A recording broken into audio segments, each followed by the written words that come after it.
can't use clamps, but we have these handy dandy stopcocks, so you can just turn these stopcocks off to the priming bag. The priming bag, Ryan, can you hand me a couple liters of saline, please?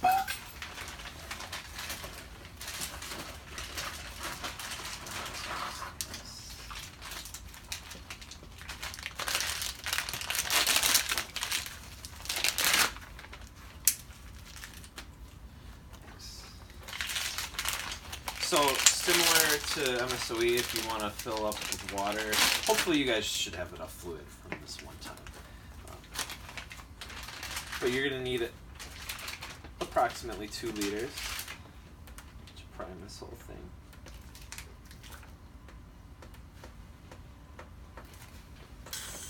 Ooh. There she goes.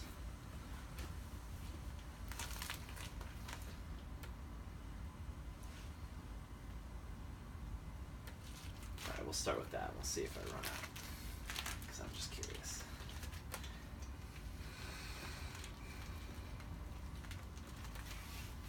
Alright, so this is a Rotoflow made by McKay. It's a little bit of a tricky pump in that when you first turn it on, you have to do a couple of things. We're not quite there yet. So, first things first, we'll consider this as our bridge in between our 2 sides of our priming reservoir. Clamp the bridge in between. This will be up to you. You don't have to clamp the bridge. I think I like to clamp the bridge. Then, just like any centrifugal pump, we're going to take this and we're going to now gravity fill from our priming reservoir. So this is filled with fluid and just walk it forward. The next thing you're going to have to do is take some of this ultrasonic cream. This is just lotion, so if you get some on your hands, it's not the end of the world. And you're going to put it on 3 sides of the flow probe.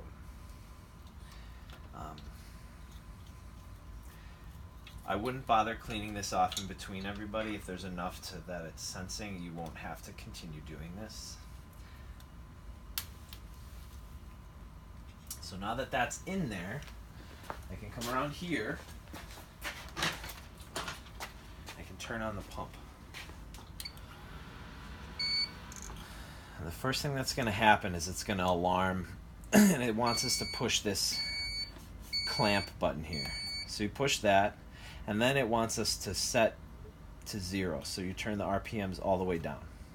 So once that's done, now this is set. If you really want to, you can set the flow at 0. Oh, thanks. So now that that's ready to go, and my pump head's primed, and I have no air proximal to here, I can turn it on. Both of these are open, so now we're going to prime the priming bag. And watch for leaks, please.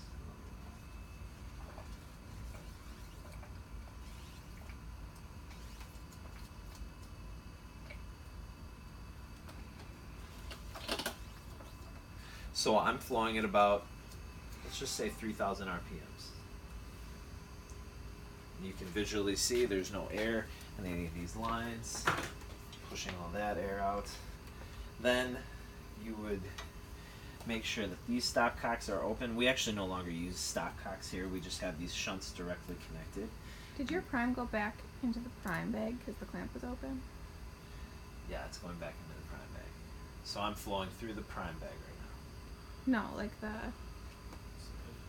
saline bag that is unclamped. now. Oh, would you look at that? Nice. So you should have enough fluid in here. So I do have one leaky connector that whoever gets to do this for the first time could maybe swap out for me. I'd appreciate that. That's right here. So following these shunts up, priming through the manifold, and then this goes up to the bag. So now this is essentially primed. Fluid's coming down, going through the oxygenator, coming out here, going through the lines, and back to the priming reservoir. The shunts go into the manifold, come into the priming reservoir. Then you're going to need to come down here, and there's a stopcock, or a cap right here. Just get the air out of the oxygenator, so make sure you don't let this go. I've had them fly on me before, it makes an awful mess. And these you don't really need to do that too. Just this one you got to loosen and then close. Once you're good and de-aired, then we can take a clamp.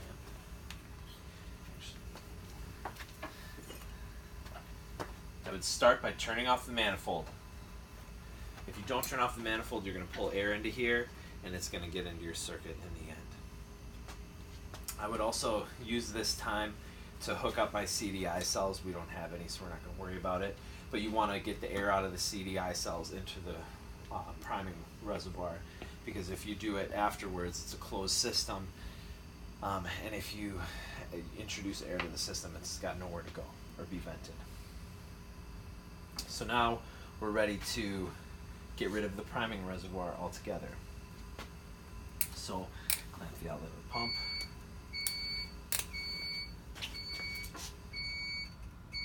And this is going to alarm at us because it's got no flow. That's okay. And actually, what I like to do, it's good practice to prime the outlet of the pump head. I kind of like having 3 clamps in succession here. Then we'll turn these stopcocks, and we'll remove one of these. And then we'll take the cap off of here and replace it here. Just set that aside. Then this, we're going to disconnect. And then we're going to take the outflow of our manifold, and then that's going to get connected here. And so we want to not introduce any air into the system, so what I'll do is I'll squeeze the tubing a little bit to kind of prime this lure port, and now we should be able to remove all of our clamps, turn the pump back on, and now we're just flowing through our closed loop. And we're ready to then pass the lines up to the table, and you're ready to go on Ecmo. So that's all you need to do. I don't have a time for this, but it has to be in a timely fashion. So if you're taking forever, and I can tell you haven't practiced, then probably gonna either make you redo it or downgrade you. Sterile technique is important. And also just be really mindful of not getting any air in the circuit. So little things like making sure you turn this manifold purge off before turning it off. Making sure when you make these connections that it's airless. Making sure that you burp the air out of the oxygenator. So once you're done, what you need to do is you don't need any clamps for this. We can turn this off. Get ready for the next person. I'm sorry if I just scored somebody.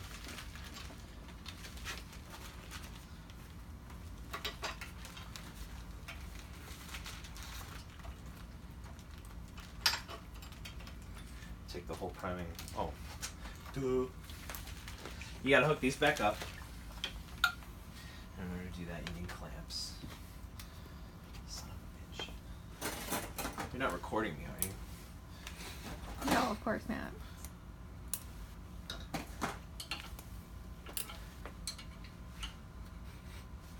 That's how we felt during the oxygenator change-up. I didn't know it was being recorded until you told me afterwards. Surprise! I think it actually made me less nervous than I know.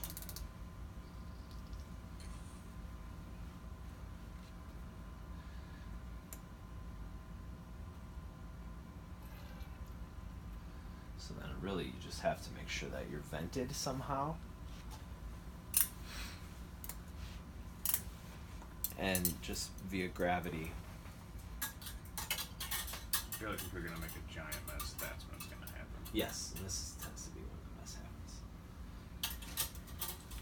And then just try and get as much of the fluid out as possible for the next person. And again, I apologize for the state of the circuit. It's a little grody. But if you really want to find some tubing connectors and spruce it up, I'm okay with that. You can also open the purges on the oxygenator to speed. Oh, not that way. So if I have this one closed and I open this one, no, that still doesn't like that. Let's just do it this way.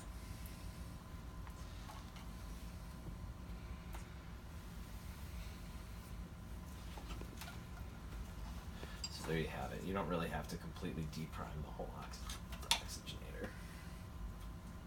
In order to do that, you gotta actually lift all this up. It's not really worth it. And then you do that.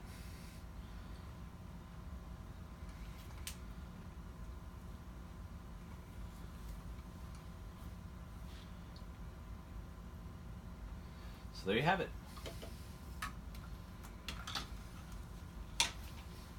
Turn these, recap these.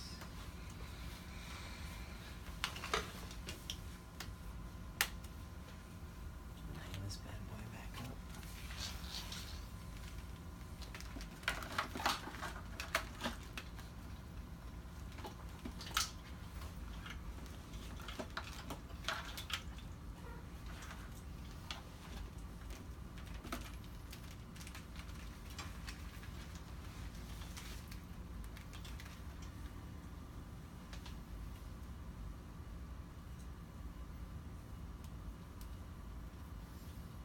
And voila.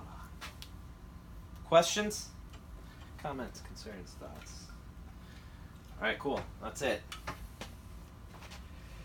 This is why I have you take a video, because